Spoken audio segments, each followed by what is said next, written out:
High বন্ধুরা, আজকে যে রেসিপিটা বানাবো সেটা হলো আম দিয়ে। যে আমটা দেখতে পাচ্ছেন এটা আমাদের আম গাছ। আম গাছের দুটো আম নেব আমি। তো এই দুটো আম দিয়েই কিন্তু আজকে একটা ঠান্ডার রেসিপি বানাবো। এইটা হলো পুদিনা পাতা, আমার ছাদ বাগানের পুদিনা পাতা।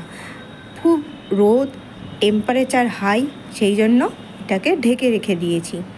এখান থেকেই পাতাগুলো ছিঁড়ে নেব, নিয়ে আজকে আম পুদিনা পাতা দিয়ে একটা নতুন রেসিপি বানাবো, যেটা গরমকালে খেতে কিন্তু খুব অসাধারণ লাগে। পুদিনা পাতাগুলোকে ছিঁড়ে নিয়েছি গাছ থেকে, নিয়ে বাটির মধ্যে দিয়ে জলে ভিজিয়ে রেখে দিয়েছি। আমগুলোকে সেদ্ধ করে নিয়েছি।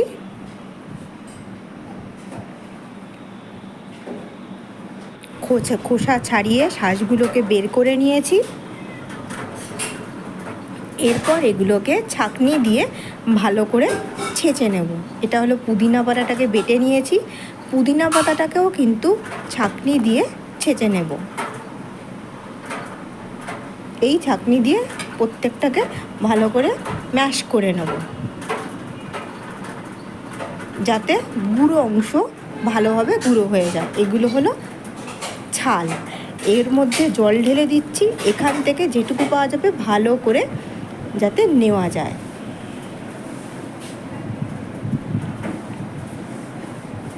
একটা কড়া নিয়ে নিয়েছি, পুদিনা পাতা আর আম ছেঁকে নেওয়ার পর কড়ার মধ্যে গরম করতে দিয়েছি।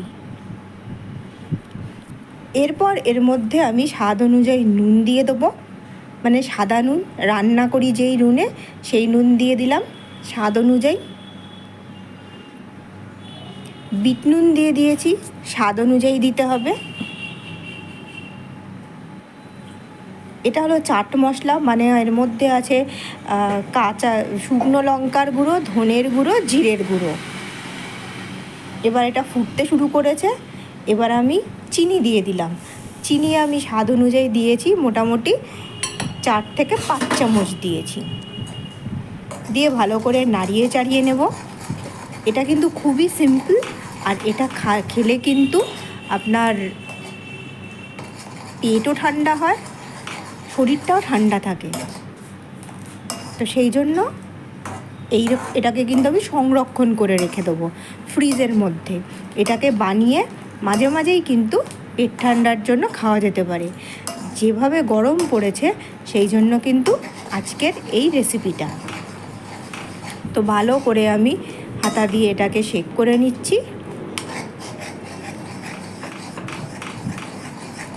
আর তারপর যখনই এটা আমার শেক হয়ে যাবে ঠান্ডা করব, ঠান্ডা করে এটাকে আমি কাচের পাত্রের মধ্যে রেখে দেবো। এটা কিন্তু প্লাস্টিকের মধ্যে বা টিফিন বক্সে রাখলে হবে না, কাচের পাত্রেই রাখতে হবে।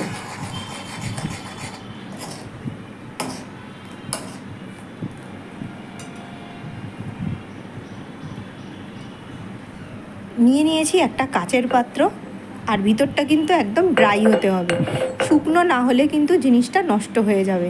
আর এটা কিন্তু অবশ্যই আমি বানিয়ে ঠান্ডা করে তারপর এটাকে ফ্রিজে রেখে দেবো, এটা অনেক দিন ধরে খাওয়া যেতে পারে।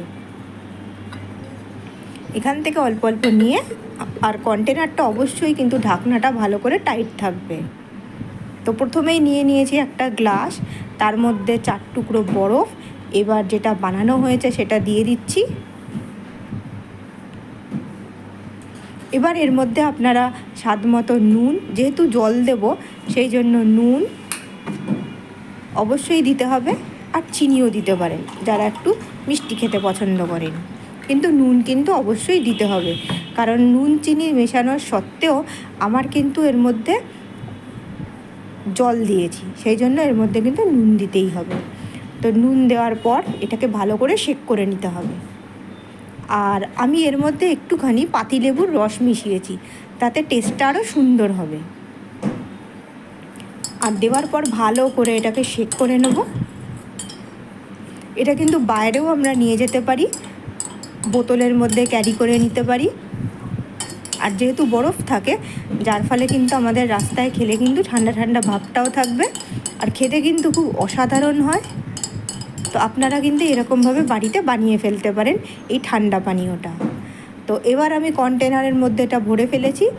ঠান্ডা করে তারপর এটাকে আমি এয়ারটাইট কন্টেনার, কাচের কন্টেনারের মধ্যে ভরে নিয়ে আমি এটাকে ফ্রিজে রেখে দেবো। তো আপনারা এরকমভাবে বানাতে থাকুন। ভিডিও দেখার জন্য সবাইকে ধন্যবাদ।